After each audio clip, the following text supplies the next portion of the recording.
होते, की देवेंद्र शरद फडणवीस पवारांची याच्यात पुढे असे बोलले होते की राज ठाकरे की उद्धव ठाकरे, तर देवेंद्रजी असे बोलले होते की राज ठाकरे माझे मित्र आहे पण उद्धव ठाकरे माझे शत्रू नव्हे. चांगली गोष्ट आहे. राजकारणात कोणीच कोणाचा शत्रू आणि कायमचा मित्रही नसतो आणि कायमचा शत्रूही नसतो. आम्ही 25 वर्ष मित्र होतोच ना.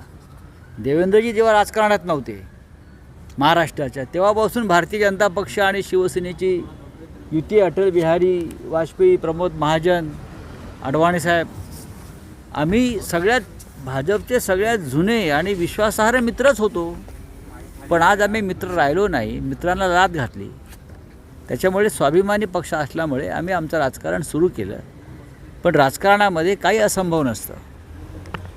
मी यासाठी सांगतो आहे की जर भारतीय जनता पक्षाचं राजकारण जे आहे हे व्यक्तिगत सुडाचं आणि व्यक्तिगत शत्रुत्वाचं आहे. या महाराष्ट्राला यशवंतराव चव्हाणांपासून बाळासाहेब ठाकरे, वसंतराव नाईक, माननीय शरद पवार असे अनेक नेते झाले.